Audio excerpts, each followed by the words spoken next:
भास्कराय नमः। हरे कृष्णा। ओम नमः शिवाय। प्रिय भक्तों, धर्म, तप, संयम और उपवास से ही मानव जीवन पवित्र और सार्थक बनता है। पौष मास हमें इन्हीं दिव्य गुणों को अपने जीवन में उतारने की प्रेरणा देता है। आज पौष मास का पावन दिन है, जो तपस्या, साधन और आत्मशुद्धि का विशेष अवसर माना जाता है। यह समय मन, वाणी और कर्म तीनों से ही शुद्ध होने का होता है। यह दिन हमें सही मार्ग पर चलने, धैर्य रखने और धर्म के अनुसार जीवन जीने की प्रेरणा देता है। तो आइए प्रिय भक्तों, पूर्ण श्रद्धा, विश्वास और भक्ति भाव के साथ आज की इस पावन पौष मास कथा का शुभारंभ करते हैं और जानते हैं इस दिव्य माह का आध्यात्मिक महत्व। प्रिय भक्तों, आज आप सुनने जा रहे हैं पौष मास कथा अध्याय 14। तो चलिए कथा की शुरुआत करते हैं। श्री नारायण मुनि कहते हैं, हे नारद, इस प्रकार देवी पार्वती को समझा बुझाकर भगवान विष्णु परशुराम जी से हितकर तत्व स्वरूप, नीति का सार और परिणाम में सुखदायक वचन बोले। श्री विष्णु ने कहा, हे राम, तुमने अकल्याणकारी कार्य किया है, फिर भी अब तुम भगवती दुर्गा की शरण में जाओ। वे जगदीश्वर श्री कृष्ण की पराशक्ति हैं और बुद्धि स्वरूपा हैं। इनके रुष्ट हो जाने पर तुम्हारी बुद्धि नष्ट हो जाएगी। ये सर्वशक्ति स्वरूपा हैं। जगत इन्हीं से शक्तिमान हुआ है। यहाँ तक कि जो प्रकृति से परे और निर्गुण हैं, वे श्री कृष्ण भी इन्हीं से शक्तिशाली हुए हैं। इस शक्ति के बिना ब्रह्मा भी सृष्टि रचना में समर्थ नहीं है।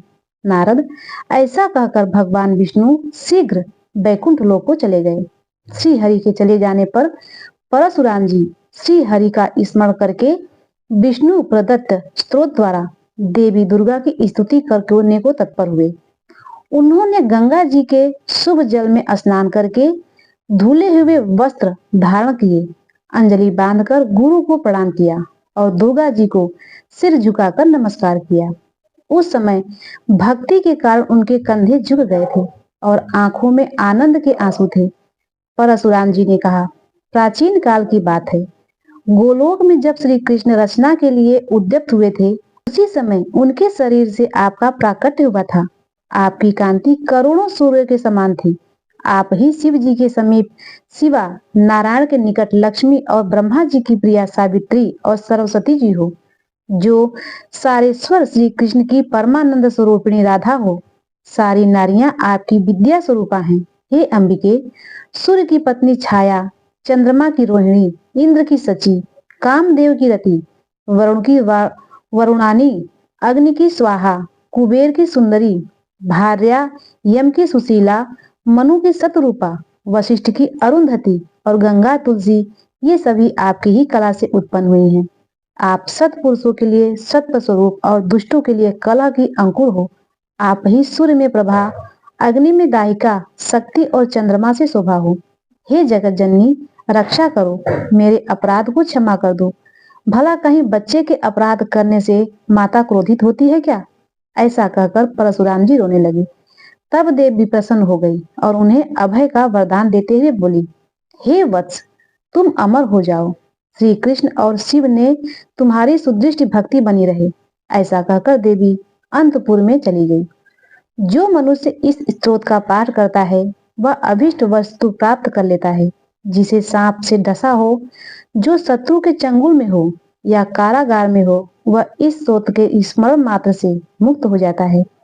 जो स्त्री भक्ति पूर्वक इसे सुनती है, वह यदि महाबंध्या संतानहीन भी हो, तो भी उसे चिरंजीवी पुत्र प्राप्त होता है। इसके बाद परशुराम जी ने श्री गणेश जी की स्तुति की और नाना प्रकार के नैवेद्य अर्पित किए। नारद जी ने पूछा, प्रभु, गणेश पूजा में उन्होंने तुलसी को क्यों छोड़ दिया? प्रिय भक्तों, देव ऋषि नारद को नारायण जी ने जो भी बताया, उसका वृत्तांत आप सभी भक्त लोग अगले अध्याय में जरूर सुनिएगा। अब आइए सुनते हैं सूर्य चालीसा का पाठ। श्री रवि हरत हो घोरतम, अगणित किरण पसारी, वंदन करूं तब चरण में, अर्घ देव जलधारी। सकल सृष्टि के स्वामी हो, सचराचर के नाथ, निस दिन होत तुमसे ही होवत संध्या प्रभात।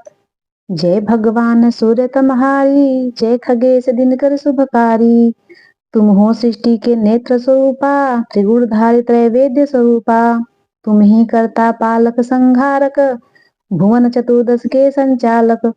सुंदर बदन चतुर्भुजधारी, रश्मि रथी तुम गगन विहारी। चक्र शंख अरु श्वेत कमल धर, वर मुद्रा सोहत जो लेकर। शीश मुकुट कुंडल गलमाला, चारु तिलक तव भाल विशाला। सप्त अश्वथ अति द्रुतगामी, अरुण सारथी गति अभिरामी। रक्तवर्ण आभूषण धारी, अति सोहे लाल पदारथ। सर्वात्मक तुम ही हो देवा, ऋग्वेद मित्र कहे तुमको सेवा। पंचदेवों में पूजे जाते, मनवांछित फल साधक पाते। द्वादश नाम जाप उद्धारक, रोग शोक अरु कष्ट निवारक। माँ कुंती तब ध्यान लगायो, दानवीर सूत कर्ण को पायो। राजा युधिष्ठिर तब जस गायो, अक्षत पात्र वो वन में पायो। शत्रु त्याग अर्जुन अकुलायो, आदित्य हृदय से विजय को पायो। विंध्याचल तब मार्ग में आयो, हाहाकार तिमिर में छायो।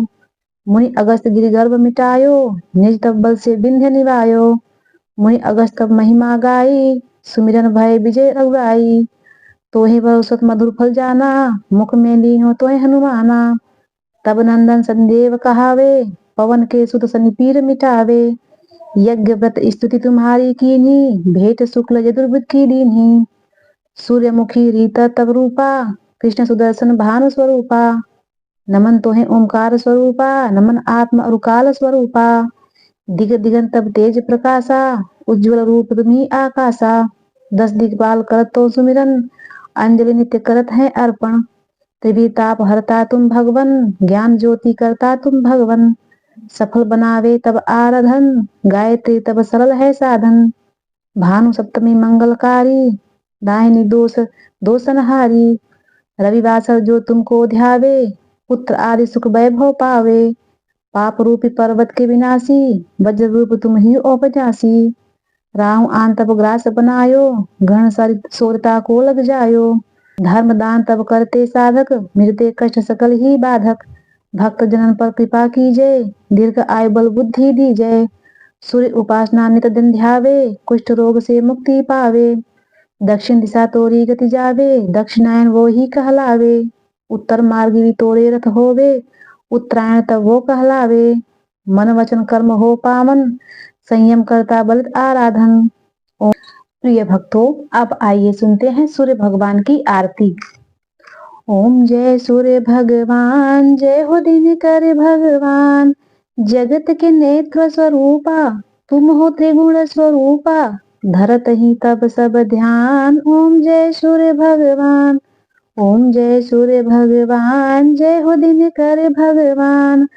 सारथी अरुण है प्रभु तुम, श्वेत कमल धारी। तुम चार भुजाधारी, अश्व है साथ तुम्हारे।